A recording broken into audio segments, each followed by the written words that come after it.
Normalmente es difícil explicar qué es la Sociedad Teosófica porque es una organización muy particular.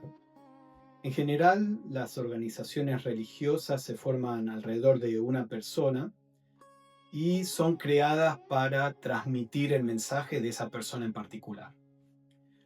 Hoy también existen otras organizaciones que no tienen ningún mensaje en particular, sino que son un foro para que distintas tradiciones vengan y cuenten de sus creencias, de sus prácticas, de sus enseñanzas.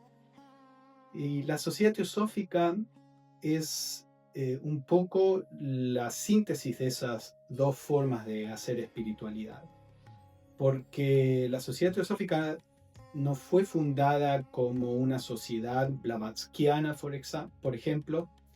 No fue fundada como una sociedad blavatskiana. Blavatsky fue una de las personas que fundó la sociedad. Ni siquiera fue fundada simplemente para transmitir lo que llamamos la teosofía o la teosofía moderna. La sociedad teosófica fue fundada para estimular el trabajo conjunto con personas de distintas creencias que están todas interesadas en la búsqueda de la verdad y en tratar de descubrir cómo se puede vivir de un modo que sea fraternal, que sea cooperativo, donde las diferencias sean apreciadas y no solo apreciadas, sino que sean integradas. Entonces, en la sociedad teosófica hay libertad de pensamiento. En la sociedad, uno de los objetivos de la sociedad teosófica es hacer un estudio comparado de religiones, filosofías, de la ciencia, y por lo tanto muchas de nuestras actividades tienen que ver con estas distintas tradiciones o caminos, senderos para tratar de descubrir la verdad, pero al mismo tiempo existe lo que llamamos las enseñanzas teosóficas, que son enseñanzas que fueron dadas a través de miembros prominentes de la sociedad teosófica. Estas enseñanzas teosóficas no se presentan como algo que sea exclusivamente parte del movimiento teosófico moderno, sino que esto es parte de una sabiduría antigua, donde la sociedad teosófica se ve a sí misma como una continuación de la sabiduría que ha existido a través de las distintas edades, en las distintas culturas. Pero bueno, desde la fundación de la Sociedad Teosófica hay una presentación nueva en el sentido de cómo se están presentando estas enseñanzas que son eternas y por lo tanto fueron conocidas en otras tradiciones en el pasado. Entonces todo esto hace difícil definir qué es la Sociedad Teosófica. Yo en general presento la Sociedad Teosófica como una organización educativa. Es una organización educativa porque la educación es nuestro principal objetivo, pero no es una educación formal, es una educación espiritual. En la Sociedad Teosófica, como decíamos, investigamos distintas tradiciones, filosofías, ciencias, religiones, y también estudiamos lo que podemos llamar las enseñanzas teosóficas, pero el objetivo no es algo académico, sino que es a través de este estudio y de un esfuerzo para aplicar estas enseñanzas en la vida diaria, producir una transformación en la persona. Entonces, yo creo que decir que la Sociedad Teosófica es una institución o organización de educación espiritual es algo que es entendible para las personas en general. Si uno presenta esta organización como una organización religiosa, la gente en general piensa en dogmas y imposiciones, y en la sociedad teosófica hay libertad de pensamiento, las personas tienen la libertad de llevar cualquier tipo de vida que ellos quieran, por supuesto dentro de un modo de vida moral, pero no hay ninguna práctica que se le imponga a las personas, no hay ninguna creencia que se le imponga a las personas. Dentro de la sociedad teosófica hay gente que les interesan las enseñanzas teosóficas y las estudia y las practica. Otra gente les interesa y solo las estudia. Hay gente que no les interesa las enseñanzas teosóficas en general. Ellos pertenecen a otras religiones, pero les interesa el objetivo de la sociedad teosófica, que es el de reunir personas con distintos puntos de vista, con distintas tradiciones, no alrededor de una creencia común, sino alrededor de una búsqueda común. Y es la búsqueda de la verdad. ¿Y qué es la verdad? No se le dice a nadie. Esto es, justamente la verdad está más allá de toda definición y es parte de la búsqueda de cada uno. Entonces, la sociedad teosófica tiene su propia tradición, que es lo que llamamos teosofía moderna, pero esta tradición no se le impone a los miembros. Y al mismo tiempo, la sociedad teosófica está abierta a fomentar el conocimiento, el estudio, la comprensión de otras tradiciones espirituales, filosóficas, etc.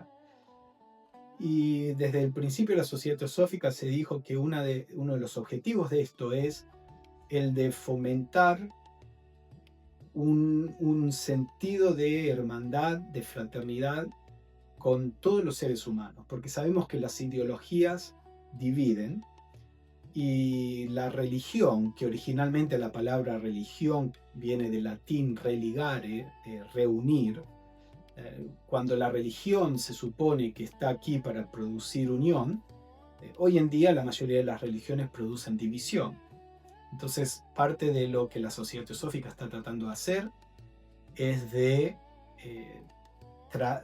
atraer y de generar un sentido, como decía, de hermandad entre las distintas religiones, apreciando las enseñanzas de todas las religiones, porque el punto de vista es que todas las religiones son expresiones de la búsqueda de la verdad. Y en todas las religiones hay un aspecto de verdad, digamos. Por supuesto que a medida que el tiempo pasa, las religiones acumulan cosas que pueden no estar alineadas con la verdad por distintas razones, a veces por razones de limitación. Es difícil comprender profundamente los descubrimientos que estas personas realizadas, digamos, como el Buda o Jesús o gente por el estilo.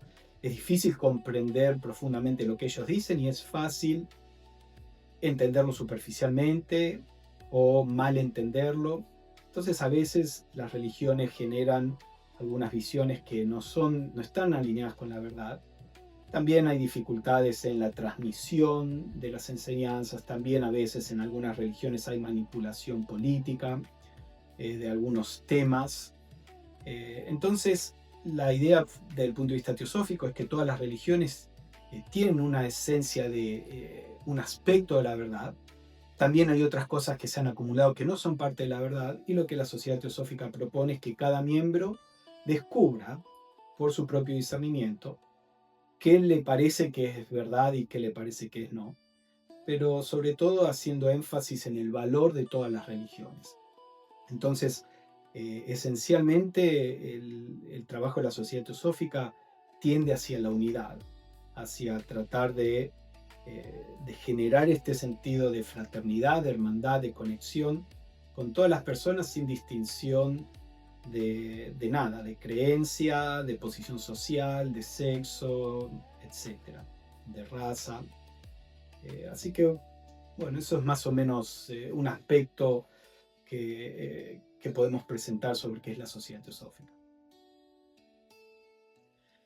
Con respecto a qué es un miembro de la sociedad teosófica, acá tenemos que hacer una diferencia entre miembro de la sociedad teosófica y un teósofo.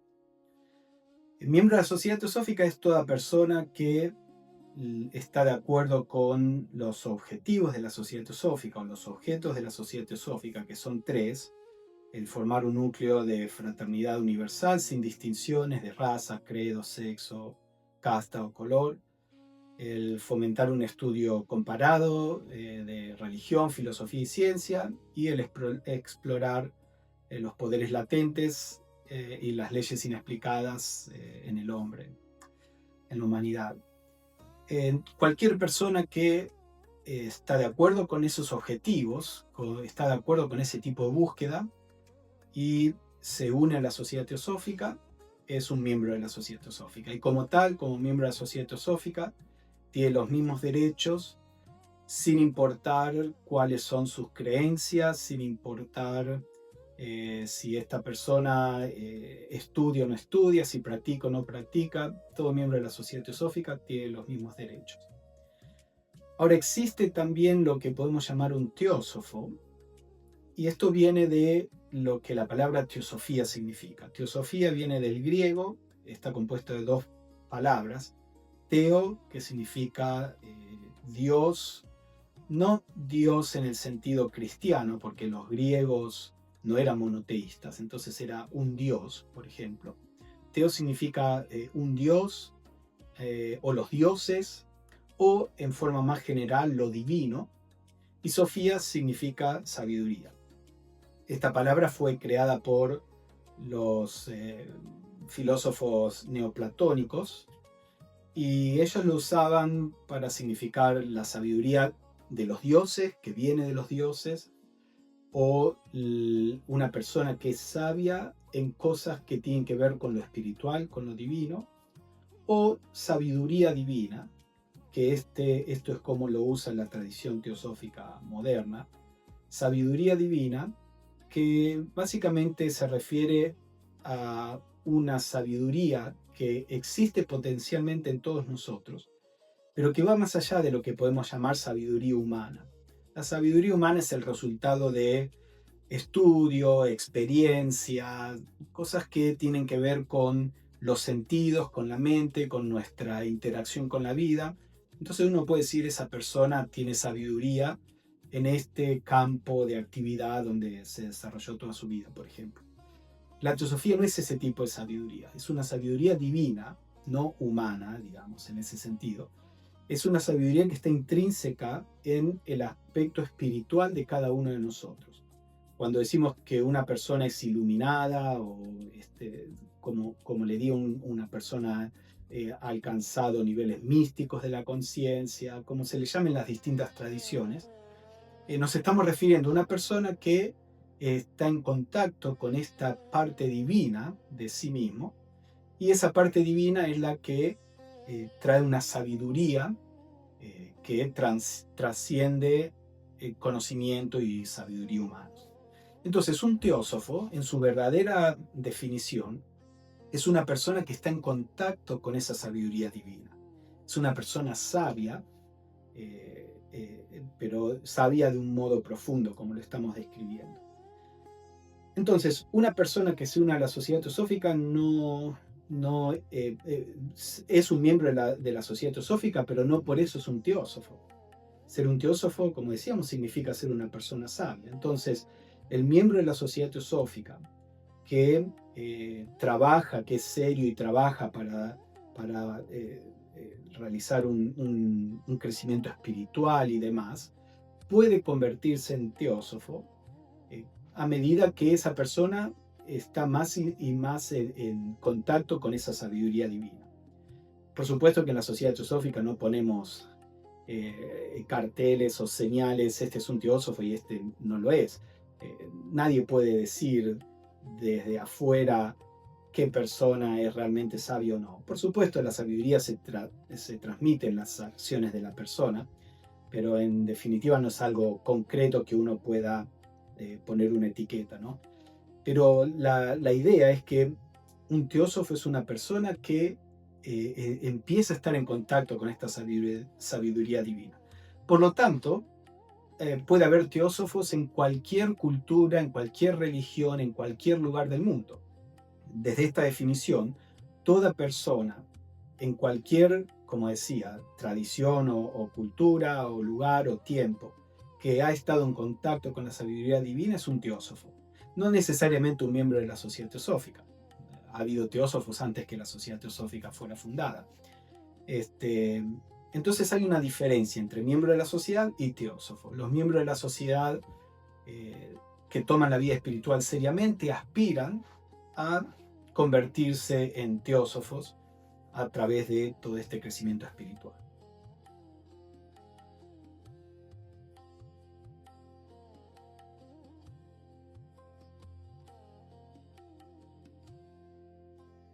La Sociedad Teosófica fue fundada por un grupo de personas, más o menos 17 personas. En realidad la fundación llevó varias reuniones, en general reuniones semanales donde hubieron distintas personas participando. Fue un poco promovida principalmente por dos personas. Elena Blavatsky, ella nació en lo que era Rusia en ese momento, hoy es Ucrania, y el coronel Henry Olcott, que había nacido que nació en Estados Unidos. Ellos se encontraron cuando Olcott estaba haciendo unas investigaciones sobre el movimiento espiritualista, el movimiento de mediums y la cuestión de hacer un tipo de canalización de entidades y demás. Olcott estaba investigando todo eso porque hacia el final del siglo XIX este movimiento estaba muy en boga, incluso científicos estaban investigando porque en esas sesiones a veces se producían fenómenos psíquicos bastante importantes, impresionantes. Y bueno, había gente, incluso científicos, que estaban investigando esto. Y Olcott estaba investigando esos fenómenos como periodista. Y Blavatsky viaja a una de estas casas de campo donde había un par de mediums que eran muy famosos y se encuentran ahí. Se hacen amigos y de a poco Blavatsky, ella había estado viajando alrededor del mundo por 20 años, alrededor del mundo literalmente, estuvo en India, en Tibet, en Egipto, en Europa, en Norteamérica, fue hasta Perú, estuvo incluso en Sudamérica, en Perú, y bueno, y en todo este viaje ella era parte de su crecimiento espiritual. En este viaje también se había encontrado con una persona, digamos un yogi, que vivía en Tibet, en una comunidad de yogis, y que se convirtió en su instructor espiritual. Entonces, todos estos viajes fue parte de la preparación, el crecimiento, el entrenamiento de Blavatsky. Este instructor es lo que llamamos en la sociedad teosófica parte de los maestros de sabiduría o básicamente lo que la cultura hoy conoce como una persona iluminada, digamos. Y se encuentra en Estados Unidos con Olcott, se hacen amigos de a poco. Blavatsky le empieza a enseñar parte de esta sabiduría que ella había aprendido y empiezan a trabajar juntos para tratar de promover una investigación en todos estos temas de un modo más sistemático. Tenemos que recordar, esto fue a finales del siglo XIX, en 1800, en la década del 70, y en Occidente no conocíamos nada de lo que se conoce hoy en día, no había conocimiento sobre nada de lo que viene más de Oriente, como la idea de meditación, chakras, iluminación, reencarnación, karma, aura, nada de esos temas. Básicamente en Occidente lo que se conocía es simplemente parte de la tradición judeo-cristiana y ni siquiera los aspectos más esotéricos de esta tradición, sino los más ortodoxos de la religión. Entonces, bueno, todo esto era muy nuevo y Olcott y Blavatsky se ponen a tratar de organizar algún tipo de estudio, de investigación alrededor de todos estos temas. Eventualmente invitan a una persona a dar una charla sobre la filosofía egipcia, un poco la numerología egipcia y bueno, temas conectados con eso. Y era esta persona, Felt, es el apellido de esta persona. Después de la conferencia, Olcott le escribe en un papel a Blavatsky, ¿por qué no fundamos una sociedad para la investigación de todo esto? Y Blavatsky le dice que sí. Entonces, con las personas que habían venido a la conferencia, empiezan a organizar la creación de una sociedad. Eventualmente, en el 17 de noviembre de 1875, fundan la Sociedad Teosófica. La mayoría de las personas que como decía, fueron más o menos 17, la mayoría de esas personas, algunos de ellos continuaron en la Sociedad Teosófica por algunos años, la mayoría después de un par de años ya no era parte de la Sociedad Teosófica, era gente que tenía un interés en estas cosas pero más o menos pasajero. Una persona importante que fue parte de este grupo es William Judge.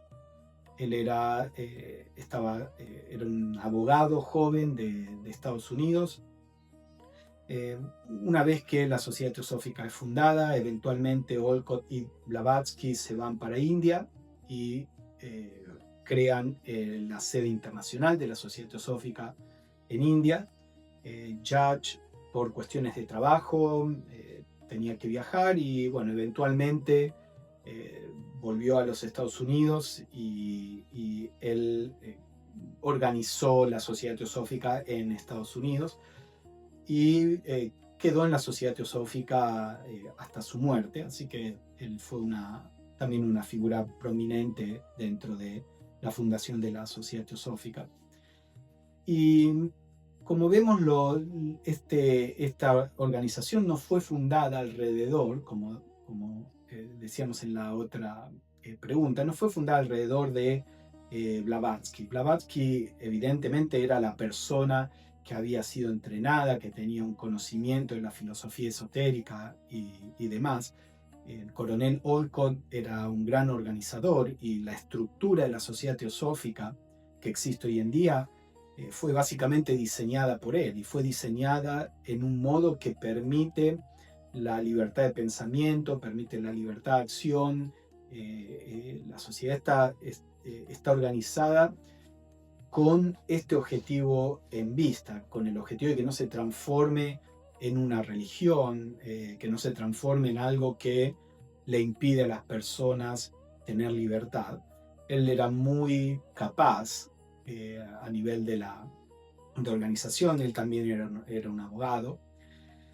Así que bueno, Blavatsky y Olcott internacionalmente y Judge en Estados Unidos durante su vida ofrecieron la mayor parte de su vida después que fundaron la Sociedad Teosófica para la creación y el crecimiento de esta organización. Algo más que podemos decir sobre los fundadores de la Sociedad Teosófica es que ellos siempre dijeron que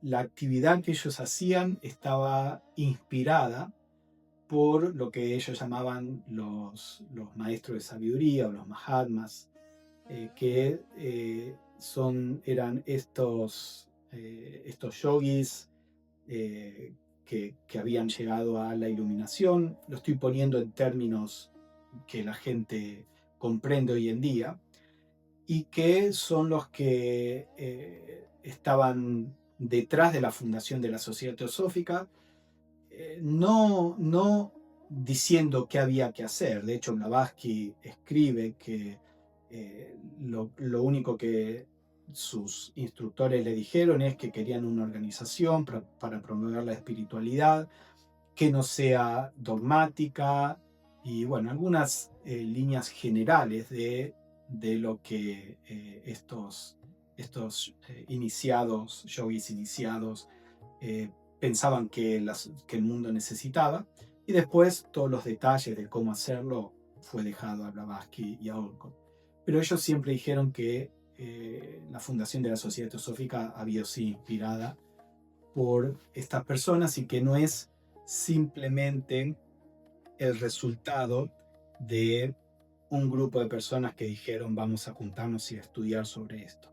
Entonces, detrás de la fundación de la Sociedad Teosófica hay un aspecto más místico para aquellos que crean lo que Blavatsky y Olcott dijeron acerca de los maestros y eso, porque como digo, en la Sociedad Teosófica hay libertad de pensamiento y hay personas que pueden no creer en la existencia de estos seres iluminados que eran los instructores de Blavatsky y otros.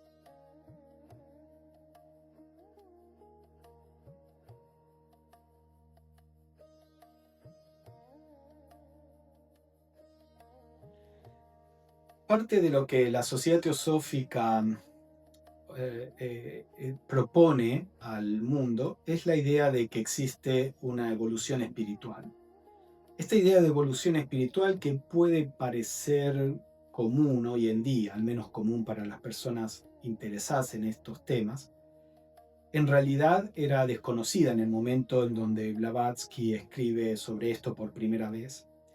De hecho, incluso la idea de evolución física que Darwin propone cuando publica su estudio, eso había pasado unos 16 años antes de que se funde la Sociedad Teosófica, muy poquito tiempo, digamos, antes de la Sociedad Teosófica. Y bueno, Blavatsky en uno de sus escritos empieza a proponer y dice, si existe la evolución física, como Darwin está proponiendo, porque acá en el oeste, en Occidente, se creía todavía que Dios había creado todas las especies así como las vemos nosotros. No había ningún tipo de idea de que las especies van cambiando y desarrollándose. Y todo esto fue lo que Darwin propuso. Entonces Blavatsky se agarra de esto y dice, si existe la evolución física, ¿por qué no va a existir también la evolución espiritual? Y la idea es que esta evolución espiritual es una evolución al nivel de las almas de los seres humanos. Por supuesto, involucra el concepto de reencarnación, de que las almas encarnan en distintos cuerpos muchas veces y eso es lo que permite una gradual evolución de esa alma. Y la conclusión natural de esta idea de evolución espiritual es que en algún momento se puede alcanzar un nivel de, digámosle, perfección espiritual. Si hay un alma que va desarrollándose, evolucionando, creciendo, demás, es natural que en algún momento se llega a la perfección de lo que un alma puede ser, digamos.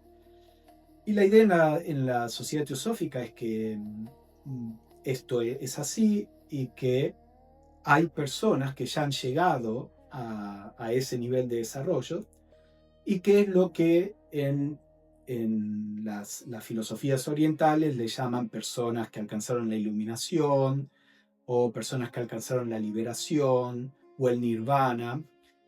Recuerden que ninguno de esos conceptos se conocían en Occidente cuando la Sociedad Teosófica fue fundada. Y en el Oriente, esos conceptos estaban desapareciendo. Todas las personas educadas, como el Oriente era parte de las colonias europeas, los europeos estaban imponiendo una educación occidental basada en la ciencia y las personas que estaban siendo educadas crecían creyendo que todo esto era superstición. De hecho, Gandhi en su autobiografía dice que él fue educado como abogado y creció sin nunca leer la literatura de su tradición hindú, porque creía que era superstición. La primera vez que él leyó una de las escrituras más sagradas del hinduismo, que es el Bhagavad Gita, fue en Londres, en la Sociedad Teosófica. Cuando él estaba estudiando en Londres, se encontró con un par de personas que eran miembros de la sociedad. Como era indio, de la India, le dijeron, vení, que nos va a encantar tener una persona en la India, venía a nuestras reuniones. Ahí se despacharon que Gandhi no conocía nada de hinduismo, y de hecho Gandhi dice, cuando participé de ese grupo de estudio del Bhagavad Gita, ahí me di cuenta de la sabiduría que había en el hinduismo y que no eran supersticiones. Y ahí es donde él empieza su carrera que termina con la liberación de India. La idea a la que estoy apuntando es que existe la posibilidad de que almas lleguen a la perfección de lo que un alma humana puede ser. Y lo que Blavatsky planteó es que algunas de estas almas no volvían a encarnar y quedaban en un estado de unidad, digamos, con el todo, pero otras almas, por una cuestión de compasión por la humanidad, continuaban reencarnando para ayudar espiritualmente a la humanidad. De nuevo, esto es parecido a la idea de los bodhisattvas en el budismo mahayana, que en esa época tampoco se conocía en Occidente. Entonces la idea es que estos maestros de sabiduría, hay muchos términos por los cuales se los llama en la tradición teosófica. Uno de ellos es Mahatma. Mahatma es una palabra sánscrita que viene de Maha, que es grande, y Atma, que es el alma o el ser. Entonces un gran ser, una gran alma. Cuando a Gandhi le dicen Mahatma Gandhi, Mahatma no es el nombre, sino que es este título honorífico, un gran ser, un gran alma. A veces a los maestros de sabiduría se les llaman Mahatmas en la literatura teosófica, a veces adeptos, a veces maestros o maestros de sabiduría. Y los maestros de sabiduría son entonces un grupo de yogis o místicos o personas espirituales iluminadas que continúan reencarnando para ayudar a la humanidad en distintas formas. La principal forma en que los maestros ayudan a la humanidad es en los planos internos. Ayudan, es como si están estimulando el crecimiento de las almas humanas. Entonces, todos los maestros tienen cuerpo físico, no son espíritus. Hoy por hoy está el concepto de maestros ascendidos, que tiene poco que ver con la idea de maestros de sabiduría en la sociedad teosófica. La idea de maestros ascendidos fue desarrollada por algunas personas que habían sido miembros de la sociedad y se separaron y desarrollaron sus propias ideas, y hoy por hoy hay muchísimas diferencias. La idea de maestros ascendidos es un poco tomar la idea de un Dios personal y ponerla en la forma de estos seres iluminados. Y ese no es el concepto de maestros de sabiduría en la sociedad teosófica. Así que si ustedes tienen alguna idea de maestros ascendidos, eso no es de lo que estamos hablando en este momento. Yo escribí un artículo marcando algunas de las diferencias. Si a alguno le interesa, el artículo se llama algo así como los Mahatmas versus los maestros ascendidos. Versus no en el sentido de estar en contra, sino de comparación, ¿no? Bueno, de todos modos, la idea es que estos maestros de sabiduría ayudan a la humanidad. Si hay muchos miembros de la sociedad en ese momento que los encontraron físicamente porque tienen cuerpo físico, viven en lugares, algunos viven en Tíbet, algunos viven en India. Blavatsky dice que ella conoció algunos maestros en Europa, en Egipto, incluso en Perú, ella dice, etc. Pero como su trabajo es en planos espirituales, la mayoría de su tiempo en el plano físico ellos están en meditación. Y por lo tanto, como ellos están trabajando en estos planos espirituales, en meditación, necesitan que no sean molestados o interrumpidos. Entonces la mayoría de estos maestros de sabiduría viven retirados del mundo, anónimamente. También parte de lo que ellos han, cuando uno alcanza ese nivel de iluminación, hay muchos poderes latentes en el ser humano que se desarrollan. Y bueno, la existencia de estas potencialidades en los seres humanos. Si a nuestra cultura general eh, escucha sobre esto y lo cree, naturalmente se produciría una cacería de estas personas que tienen estos poderes para ser utilizados en cuestiones egoístas. De hecho, está documentado que la KGB y la CIA y otras organizaciones han tratado de trabajar con psíquicos para ver si podían usar psíquicos para espionaje, por ejemplo. Entonces, parte de las razones por las que estos maestros de sabiduría permanecen anónimos es porque es la mejor forma de ayudar a la humanidad. Y además de su trabajo en los planos internos, parte de su trabajo es el de fomentar el desarrollo de movimientos espirituales cuando la humanidad lo necesita. Entonces, la Sociedad Teosófica es un ejemplo de una organización que fue inspirada por los maestros de sabiduría. Por supuesto, hoy en día hay muchas organizaciones que dicen que hablan de los maestros y dicen que ellos fueron formados por los maestros. Bueno, eso se deja al discernimiento de cada persona. La primera persona que habló de los maestros de sabiduría en tiempos modernos en Occidente fue Blavatsky, y después de ella mucha gente tomó este concepto y bueno, de ahí surge, como digo, la idea de los maestros ascendidos y demás. Pero una de las cosas en la sociedad teosófica es libertad de pensamiento, se fomenta una mente abierta y se fomenta también discernimiento, para que cada persona use su inteligencia para ver si le parece que lo que se dice es verdad o no. Y esto es parte, hoy por hoy, el tema de qué son los maestros de sabiduría. Hay muchas organizaciones diciendo cosas que son bastante contradictorias. Entonces, si a alguien le interesa este tema en particular, es importante estudiar qué es lo que Blavatsky, los teósofos, los primeros teósofos como Annie Besant, etcétera, que son los primeros que empezaron a hablar de quiénes son los maestros y que dijeron conocerlos, cómo plantearon ellos que son los maestros y después cómo lo plantean otras organizaciones, y hacer la comparación y ver qué le parece a uno que es la verdad. Creo que para sintetizar, la idea es que estos son seres espirituales que están interesados en el beneficio de la humanidad, pero en el beneficio de la humanidad en la raíz de los problemas. Y la raíz de los problemas es nuestra falta de crecimiento espiritual. Para trabajar a nivel de la política, del cambio social, de reformas y todo eso están los seres humanos. Somos nosotros los que tenemos que trabajar en ese nivel.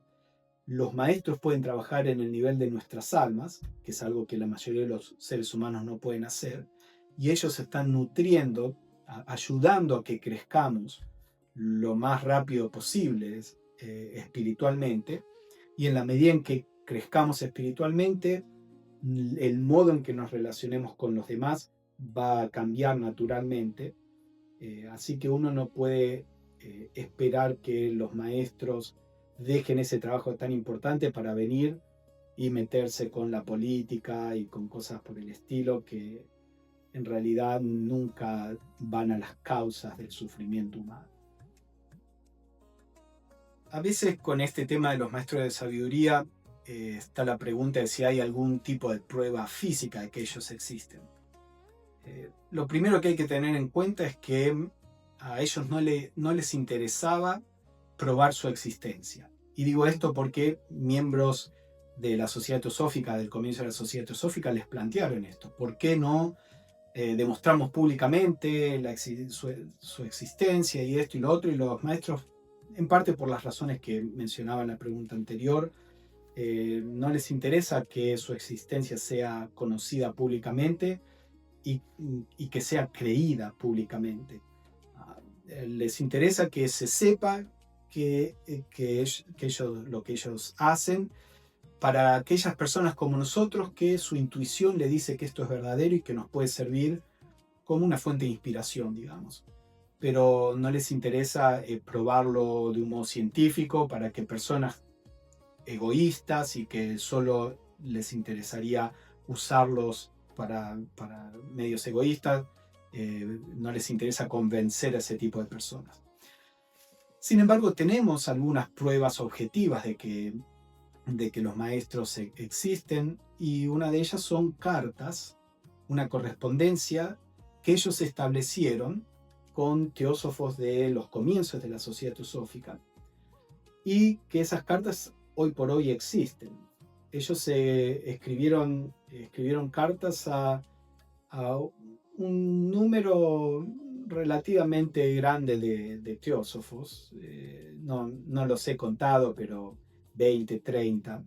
Algunos de ellos solamente un par de cartas o sobrevivieron solamente un par de cartas.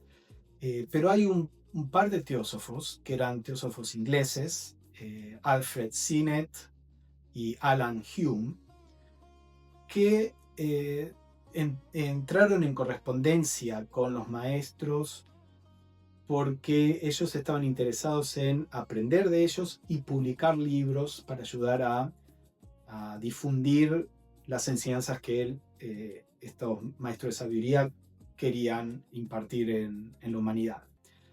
Entonces, estas dos personas recibieron más de 100 cartas. Estas cartas existen hoy en la biblioteca de Londres. Uno las puede ir a ver, tiene que sacar un turno con anticipación y demás. Son cartas muy interesantes. Fueron publicadas en un libro que se llama Las Cartas de los Maestros o Cartas de los Mahatmas. Y en estas son cartas privadas entre los maestros y estas dos personas. En un par de lugares de las cartas, cuando estos teósofos les preguntan de publicar estas cartas, los maestros dicen, no queremos que se publiquen estas cartas, porque estas cartas son cartas personales, no es que estamos escribiendo algo para el público. Si estuviéramos escribiendo algo para el público, lo haríamos de un modo distinto, refiriéndonos a cosas más generales, más universales. Muchas de las cartas tienen que ver con lo que estas dos personas estaban haciendo en su vida personal, en la sociedad teosófica. Pero bueno, eventualmente, después que murieron, estas cartas fueron publicadas y hoy por hoy están disponibles. Muchas cosas son difíciles de entender, el contexto, porque como decimos, tenemos solamente el lado de las cartas que Sinnett y Hume recibieron de los maestros, no tenemos lo que ellos les enviaban a los maestros. Y en las cartas hay de todo, hay filosofía, hay comentarios sobre la sociedad teosófica del momento, comentarios sobre la vida de estas personas y demás.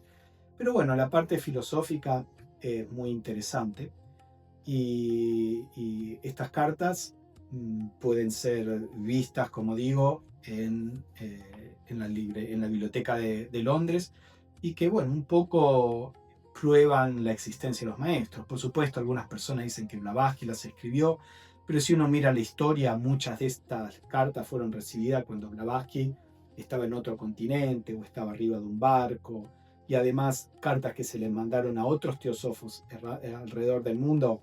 Blavatsky no estaba cerca. Así que estas otras cartas a los otros teósofos fueron publicadas en un libro que se llaman Cartas de los Maestros de la Sabiduría, compiladas por Jinarajadasa, que fue presidente de la Sociedad Teosófica.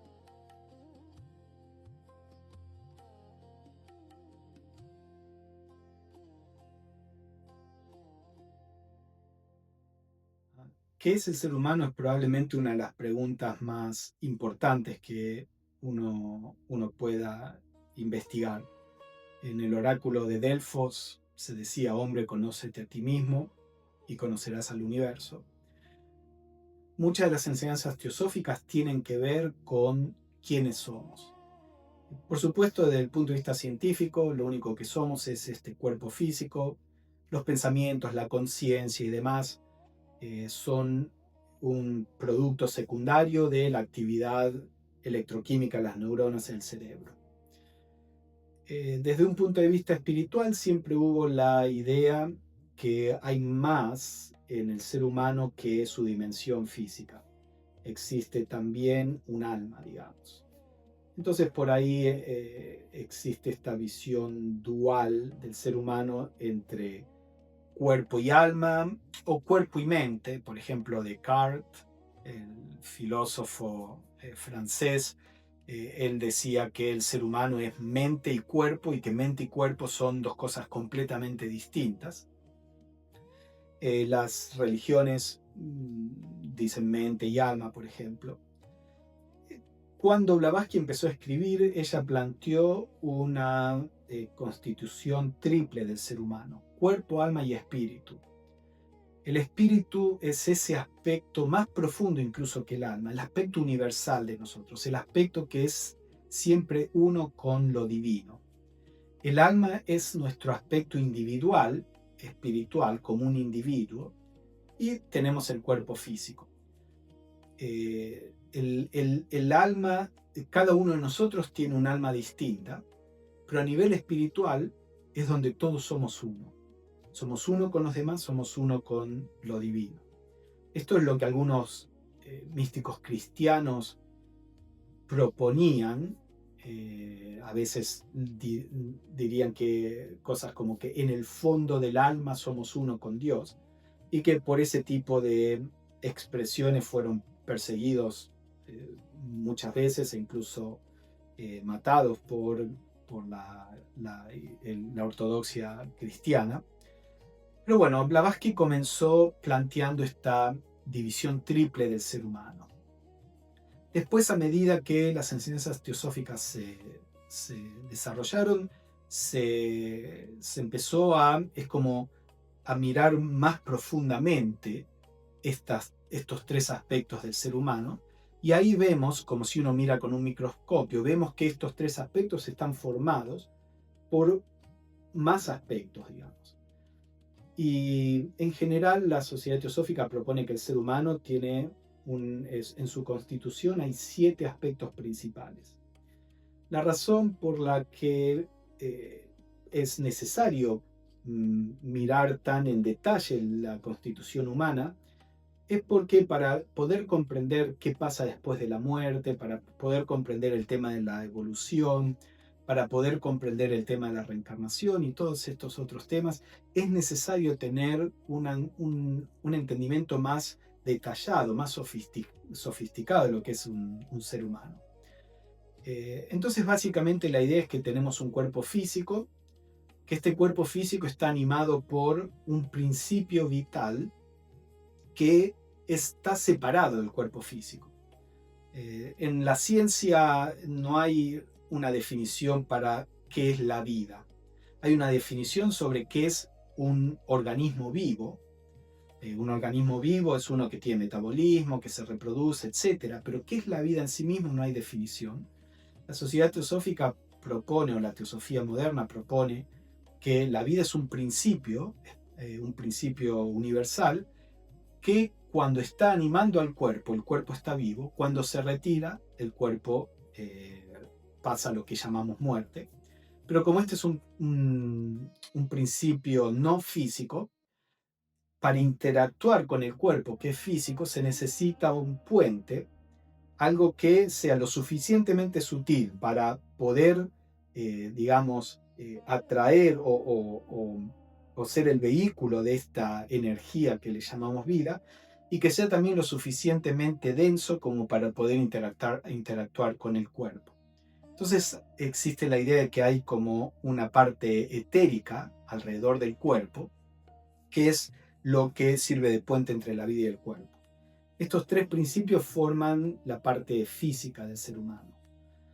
Después existe un aspecto emocional, y en la visión teosófica las emociones no son simplemente el resultado de las hormonas y los neurotransmisores, sino que son estados de conciencia que son fuerzas. Existen en el cosmos más dimensiones que las dimensiones físicas.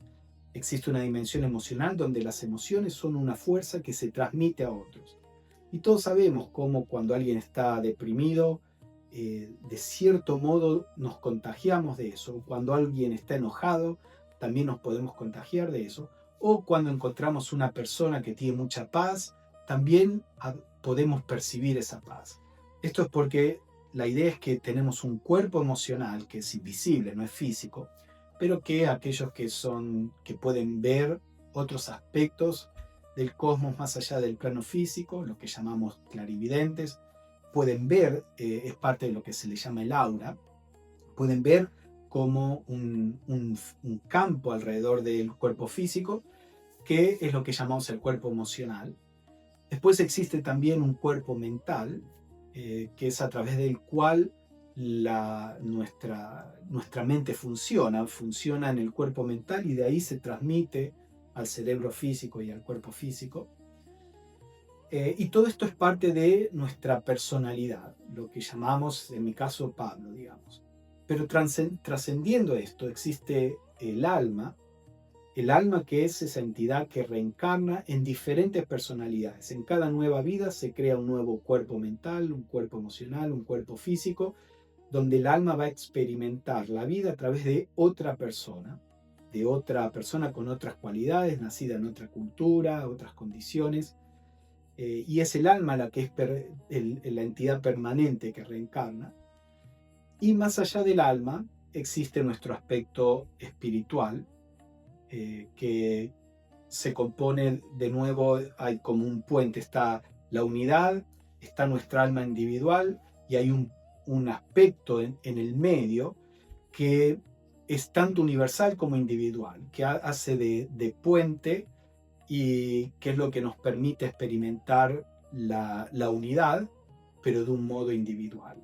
Cuando un ser iluminado dice yo soy el todo, se experimenta el todo y también se experimenta individualmente. Yo experimento el todo. Entonces esto es más o menos parte de la constitución del ser humano. Por supuesto es un tema muy complejo, pero la idea es que tenemos una constitución muy rica, con muchas potencialidades, y entendiéndola podemos comprender mejor las demás enseñanzas teosóficas.